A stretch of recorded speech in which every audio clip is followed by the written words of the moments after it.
Kembali bersama Kala Project ID. Nah, selamat tahun baru buat kalian sahabat Kala Project ID. Semoga di tahun ini lebih baik daripada tahun sebelumnya. Atau ngobrol asik tentang tahun baru, atau ngobrol ribet tentang tahun baru. Ngobrol asik aja. Ngobrol asik ya. Oh iya, kita bakal ngobrol asik tentang tahun baru. Tentunya bersama Siapa?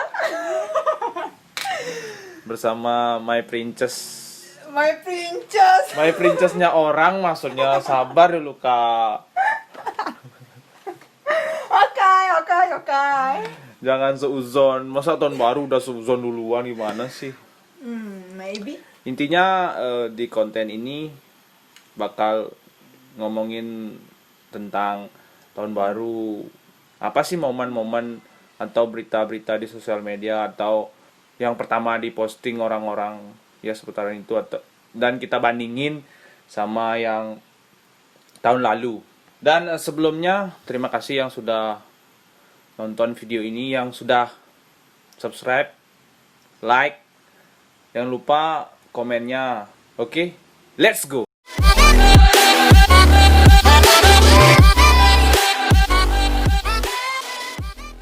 Oke, di hari ini kita lihat fenomena yang sudah berlalu beberapa. Ya, fenomena ya.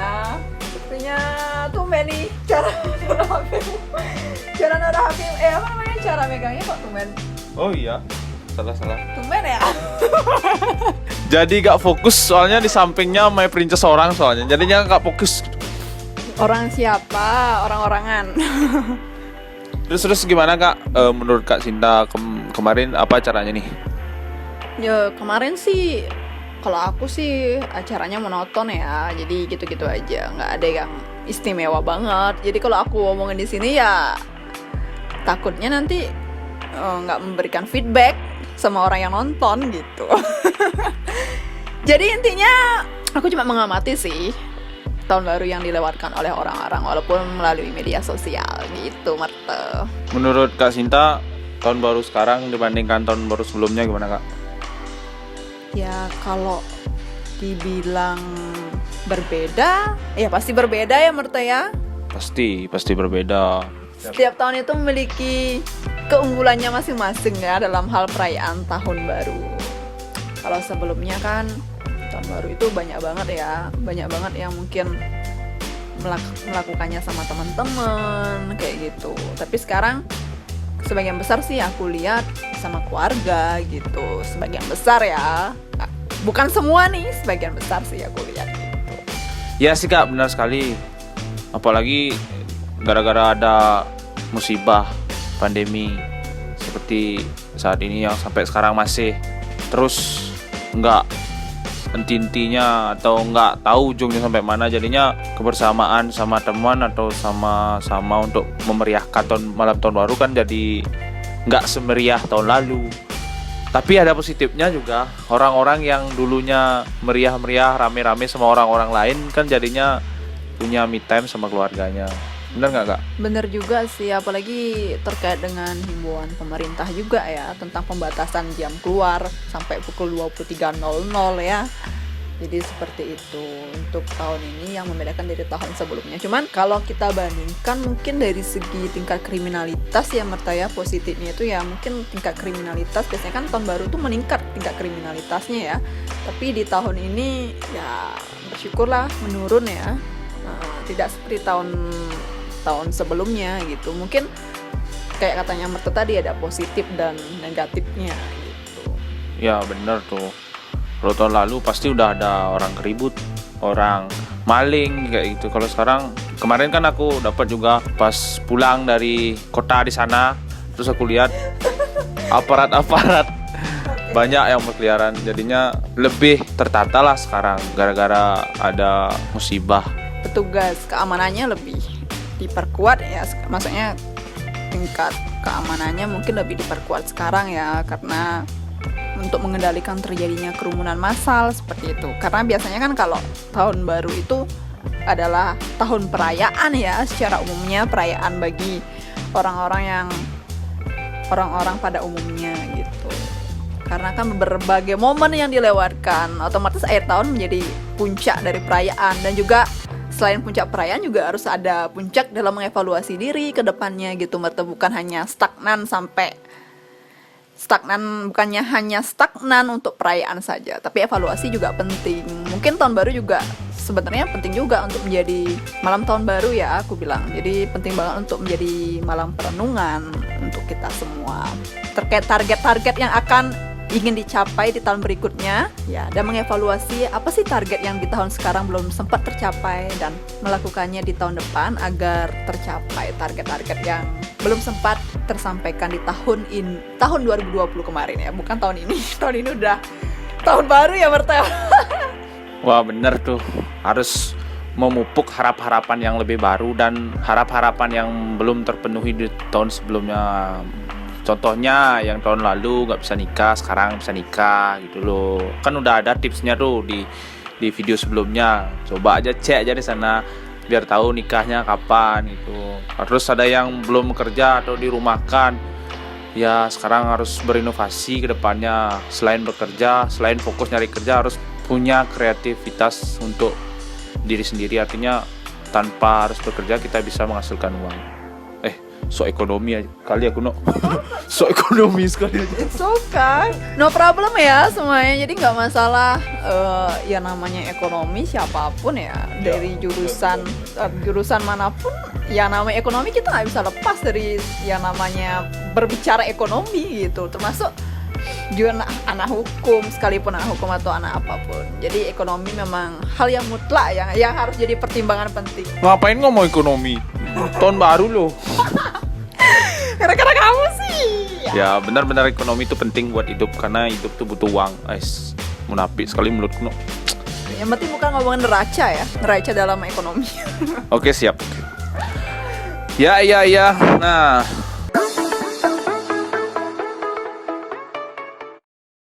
ngomong-ngomong tahun baru di masyarakat sih aman-aman. Beberapa ada sih kejadian-kejadian yang nggak aman untuk tahun akhir-akhir tahun 2020, tapi di media sosial lah yang paling bubrak, yang paling banyak apa Kak?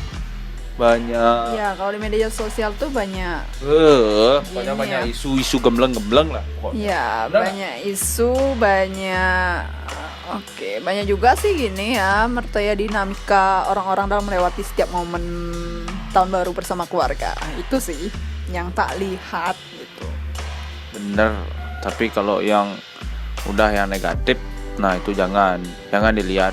Negatif pasti banyak, positif pasti banyak, tergantung orangnya sekarang mau lihat yang mana, bener nggak? Pokoknya perihal di sosial media akhir-akhir tahun ini menjelang malam tahun baru banyak kisruh yang menyebabkan masyarakat ikut berpartisipasi dalam komen lah, dalam buat status apa kayak gitu. Jadi cukup disayangkan menurut aku sendiri, karena hal yang misalnya hal pribadi orang disebarluaskan kayak gitu.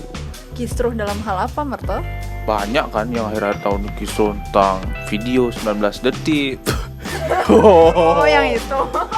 Kan lucu, padahal ya udahlah, ngaku aja. Kan ya mungkin itu pengalihan berita kayaknya. Mungkin ya. Kita di sini kan cuma komen tanpa batas, boleh kan? Kan demokrasi kan, yuk. Terkait gini, orang menyebarluaskan itu, jadi intinya gini ya, tahun baru itu harus dengan cara pandang yang baru dan momen yang baru gitu ya. Jangan sampai kita masih terjebak dengan cara pandang yang primitif, ya begitu Mertel.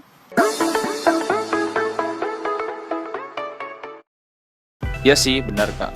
Jadi kedepannya harus yang lebih baik lah pokoknya. Kalau udah mau menjelang malam tahun baru atau tahun baru, pasti dah ada orang-orang yang debut dalam hal sosial media, dirinya sendiri cari responden dengan cara apa? Biasanya kalau di Instagram ya. Jadi itu salah satu perubahan hidup ya, perubahan hidup yang zaman dulu, maksudnya dari zaman dulu ke sekarang. Jadi ketika masuk ke dunia teknologi utamanya ada Instagram, Jadi banyak sekali sebelum tahun baru itu orang itu mencari responden gitu ya untuk mengevaluasi diri biasanya. Biasanya Q&A-nya kayak gini biasanya Merte yang pernah aku baca ya. Yang seringan aku baca sih dari beberapa orang yang buat Q&A gitu. Jangan-jangan kakak yang buat Q&A ini. Bukan masa. Enggak, saya alay sih memang. Saya suka buat Q&A, tapi kalau untuk itu kemarin saya nggak buat loh Merte, masalahnya IG saya bermasalah. Ya kasihan lah. Jadi gini, beberapa yang saya baca itu karena beberapa yang saya baca Q&A-nya itu ya merujuk pada kira-kira bagaimana pandangan kalian tentang aku selama ini, adakah kekuranganku yang memang biasanya seperti itu, atau mungkin gimana tentang pendapat kalian tentang aku nih sejauh ini, apakah ada hal-hal yang memang perlu diperbaiki atau enggak gitu. Biasanya banyak itu sih yang aku baca. Terus harapan kalian di tahun 2021 apa sih? Kayaknya siapa yang buat ya itu? Aku kayak Jadi banyak sekali gitu sebagai sebuah kayaknya buat Q&A gitu gimana ya Marta ya? Kenapa sih harus buat Q&A gitu tentang? Nah, kalau aku buat Q&A tentang yang aku buat itu sih maunya nyari responden. Biasalah, jangan jaim, tetap aja nyari responden. Kalau aku sendiri artinya nyari respon teman-temanku. Teman aja banyak tapi yang respon nggak ada kan rugi. Benar nggak? Kalau menurutku, tapi kan mungkin ya kalau yang nggak respon males, mager ngetik tapi matanya lihat gitu. Gimana mencoba tuh? Tapi kalau menurutku itu penting banget ya, dalam artian mungkin kalau bagi Marta sendiri, kalau menurutku buat Q&A seperti itu, harapan teman-teman di tahun 2021 itu apa? Mungkin sebagai ajang ya, dalam artian sebagai ajang untuk nge-backup diri juga.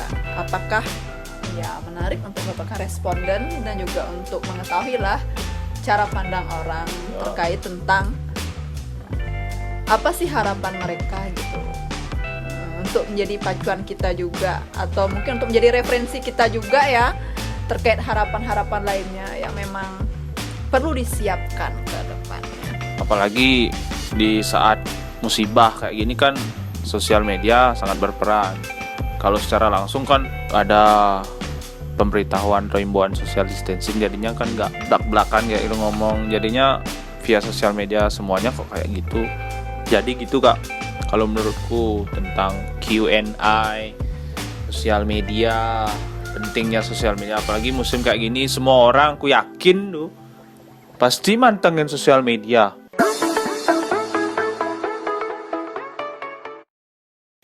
Terus kalau menurut Kak Sinta, perbedaan yang paling mendasar tentang malam tahun baru ini sama malam tahun baru lalu apa sih? Ya, perbedaan yang paling mendasar yang aku Kebersamaan? enggak, kalau kebersamaan Pestanya mungkin ya. ya mungkin Kemeriahannya. kemeriahannya agak kurang. Dulu kan kembang apinya banyak banget tuh sampai aku nggak bisa tidur, tapi sekarang mungkin kembang apinya udah mulai berkurang ya gitu. Dari segi kembang apinya aku ngomongin. Terus yang gini juga membedakan lagi itu dah jamnya, jam yang dibatasi itu ya. Kalau tahun sebelumnya itu kan jamnya itu kan sampai 24 jam non-stop, terserah lah mau keluar sampai jam berapa. Tapi kalau sekarang kan benar-benar dibatasi. Itulah kenapa aku tadi bilang tingkat kriminalitasnya ya agak sedikit lebih menurun lah di tahun sekarang dibandingkan tahun sebelumnya gitu.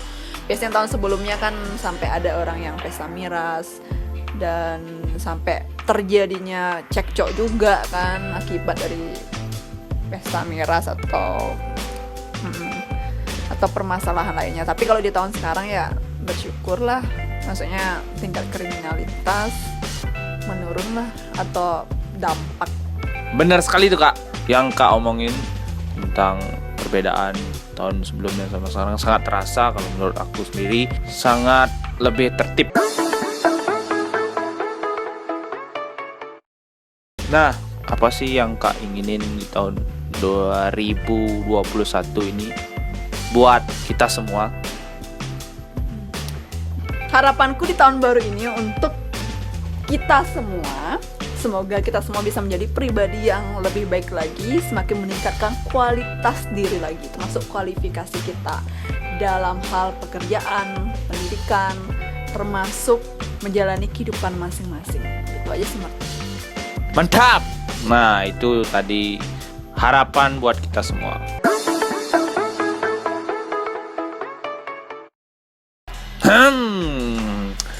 Oke, video kali ini sampai di sini aja. Semoga harapan kita semua tercapai dengan sempurna di tahun ini dan tahun berikutnya. Jangan lupa sahabat Kala Project komennya tulis sebanyak-banyaknya, atau siapa tahu sahabat Kala Project ada yang mau bahas apa, coba kalian komen di bawah. Benar sekali Merta ya. Jadi untuk sahabat Kala Project dimanapun kalian berada, tolong berikan komentar kalian terkait topik apa yang sekiranya menarik dan kalian ingin tahu. Jadi kami akan ulas di video selanjutnya, seperti itu ya. Oke, tetap pantengin channel ini. Jangan lupa kalian subscribe, jangan lupa like dan tentunya share. And see you next video. Make him spicy, Papa.